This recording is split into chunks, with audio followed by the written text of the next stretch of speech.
If you have ever dreamed of exploring Athens in a way that feels effortless, rich in history, and surprisingly personal, here's something I learned during my own journey. Join a free walking tour. It's one of the most rewarding decisions you can make in almost any major European city. And during my visit to Athens, those 2 guided hours opened the city in a way I could never have done alone. It felt like Athens slowly introduced itself, one landmark, one story, one quiet corner at a time. I joined my tour through a platform many of you might already know, freewalkingtour.com. It's simple, flexible, and popular among travelers who want to experience a city with depth, not just check off famous locations. They run tours in multiple languages at different times throughout the day, and because the groups can fill up quickly, you definitely need to reserve your spot online in advance.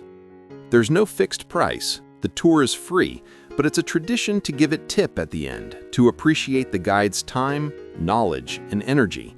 And honestly, after you experience how much they offer, giving a tip feels completely natural. My tour began at exactly 10 a.m. at the Monument of Lysikrates, an elegant cylindrical structure tucked inside the Plaka neighborhood. You may not expect the meeting point to have such historical weight, but this 2,300-year-old monument once celebrated the ancient winners of musical competitions.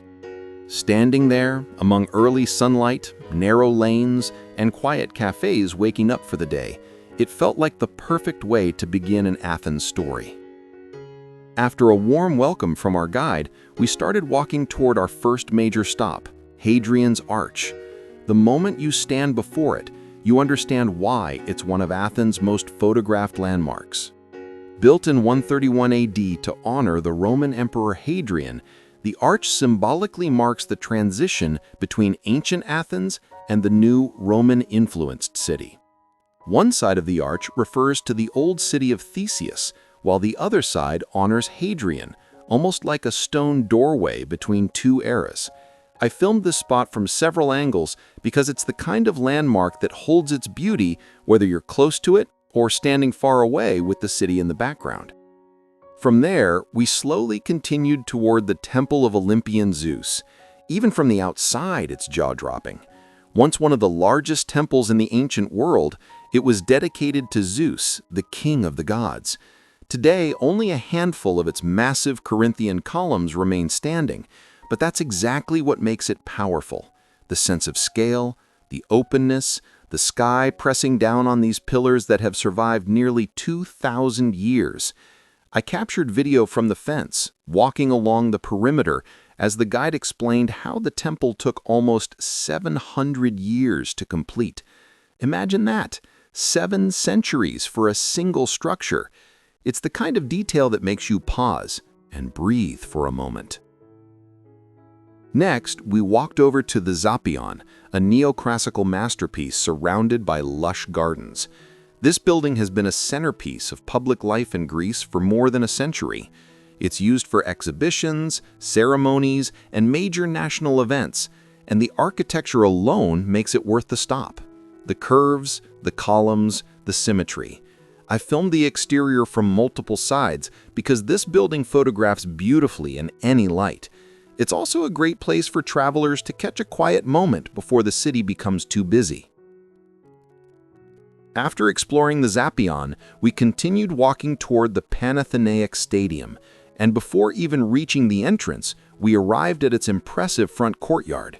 This wide marble plaza was designed to serve as the ceremonial forecourt of the stadium, an open space where crowds could gather, celebrations could take place, and major events could begin or end. Today, it's also where the Olympic flame handover ceremony starts before the flame travels to the host country of each Olympic Games. After leaving the stadium, we headed straight into the peaceful National Garden, and this is where the vibe of the tour softened beautifully. The guide gave us a short break, and I took the chance to walk deeper into the park. Athens can be busy, energetic, and full of movement, but the National Garden feels like a gentle pause in the middle of it all. I filmed the greenery, the walking paths, and the quiet pockets of shade. And then, of course, I met some of the garden's unofficial residents, birds, ducks, and even tortoises slowly exploring their world. They were surprisingly friendly, and capturing them on camera felt like discovering a softer side of Athens. A moment that reminds you that history isn't the only treasure here. Nature plays its part too. When we left the garden, we walked together to Syntagma Square, the political heart of modern Greece. This is where the Hellenic Parliament stands, and where the famous changing of the guard ceremony takes place in front of the tomb of the unknown soldier. We arrived just in time to watch the full guard exchange, which lasted around 10 minutes. The choreography is slow, precise, and deeply symbolic. The guards, known as evzones, wear traditional uniforms that include the iconic pom-pom shoes, pleated skirts, and long tasseled hats. Every movement they make, from the slow leg lifts to the synchronized steps, is an homage to Greek military history. Watching the ceremony, surrounded by travelers from around the world, felt like witnessing a living tradition preserved with extraordinary respect. As we continued walking, our next stop was the Metropolitan Cathedral of Athens, often called Mitropoli. This large modern cathedral is the main church of the city and a major center for religious ceremonies. The cathedral's architecture blends marble, arches, and detailed iconography, giving it a calming presence right in the middle of the urban noise. I filmed the entrance, the domes, and the busy square around it. Even if you're not religious, the cathedral is an important cultural landmark that gives you a sense of Athens' spiritual rhythm. Just steps away is one of the city's hidden gems, the Little Metropolis, also known as Panagia Gorgoepikouos. This tiny Byzantine church stands beside the cathedral like a doorway to another time. Built with ancient stones and decorated with intricate marble carvings, it's believed to date back to the 12th century. I went inside and filmed the interior, the warm stone walls, the gentle lighting, and the simple icons that give the space an intimate, almost contemplative feel. This is one of those places where history feels close, almost touchable. It's small, quiet, and profoundly beautiful in its simplicity. From here, we headed toward our final destination, the Roman Forum and the Library of Hadrian area. We didn't enter the archaeological site, but I filmed the exterior, the stone walls, the archways, and the remaining columns that hint at the scale of ancient Roman life in Athens.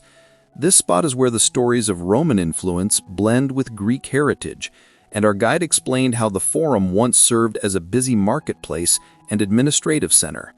Standing there, with the old stones catching the afternoon light, felt like the perfect way to end the tour, surrounded by layers of history, culture, and human stories. And that was the full journey. 2 hours through the heart of Athens, guided by someone who knew every stone, every myth, and every hidden street corner.